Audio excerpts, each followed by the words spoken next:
You know what's funny? I discovered an ancient Korean meditation technique today. It's called Sun Mudo, and I learned about it from this monk, Sang Hyeon, at the temple. Isn't that fascinating? It's been quite enlightening, and has really sharpened my focus. You might like to try it, you know. I've heard it helps with emotional stability, too. Have you ever tried meditating? Speaking of discoveries, I remember our midnight street soccer games. Remember the night Ju-won scored a goal with his glasses on? That was a real hoot. So, Yuna wants to try bungee jumping over the Han River. I swear that girl never runs out of adrenaline-fueled ideas. I'm thinking of joining her. What do you think? Ju-won seems game too, but you know him. Anything for a thrill. Yuna was teasing about meditating underwater and communicating with dolphins. Imagine that, meditating dolphins. I wonder if they would be more peaceful than humans. You know, kneading and shaping dough is similar to meditation for me.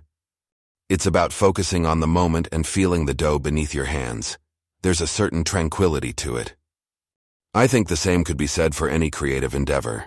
Do you ever feel that way when you're working on your passion projects? Oh, and next time you fancy some ramen and macchioli, give me a heads up. You never know. We might just learn something new from each other. Yuna, Ju-won, and I have planned to have some later in the evening. One thing's for sure, something interesting always happens with our gang.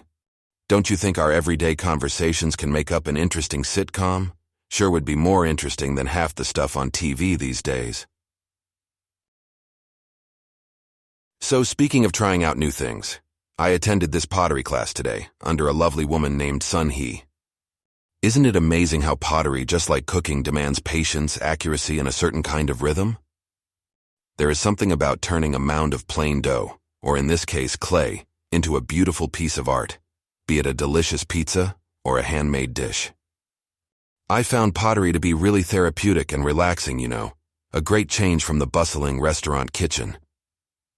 Just imagining a scenario where I'm in a mess with globs of clay and end up creating a personalized dish helps me release all my stress. As Yuna would have it, I might even end up making an intricate sushi plate for her. Check this out. I'm planning to balance my life by splitting my time between restaurant and pottery. Maybe I'll mold the life of a potter waiter. Sounds interesting, huh? Trust me, it's a fantastic exercise to maintain work-life balance. Remember how we always wish to escape the digital chaos and just dive into an activity where we can reconnect with our natural self?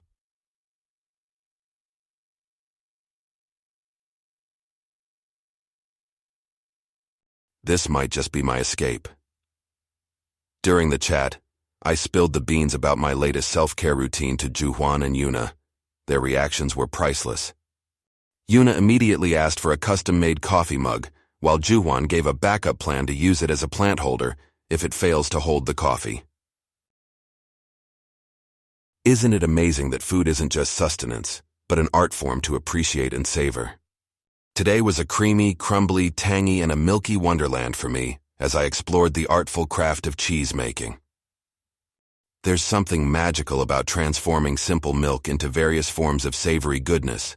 One could both taste and savor the dedication, the precision, and the creativity of the craftsman, or in my case today, the craftswoman.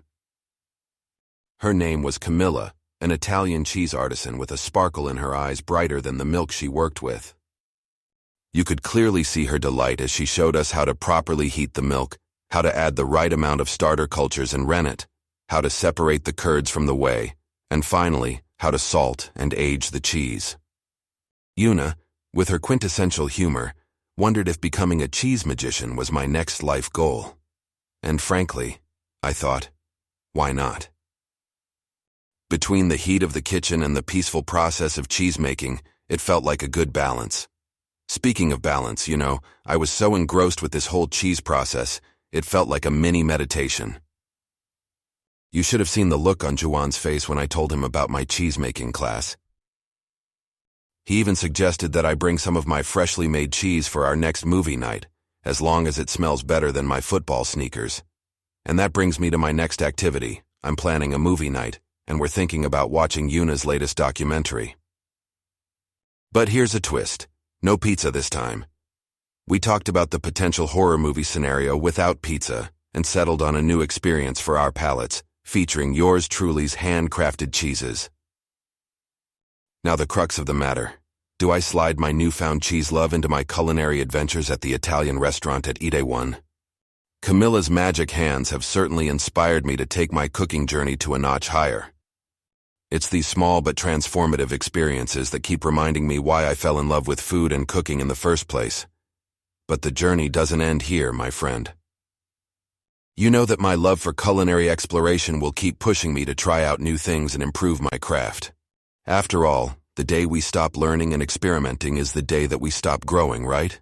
All right, my friend, I've quite exhausted my words for today. It's time for me to dive back into the hustle and bustle of the restaurant, armed with my recent cheese wisdom and this renewed energy. But let me leave you with this. Don't underestimate the transformative power of food and the stories it tells. You see, it's just not about tickling your taste buds, but about experiencing something unique, something that speaks of love, devotion, and tradition. On that note, I'll catch you soon, my friend. Have a great day.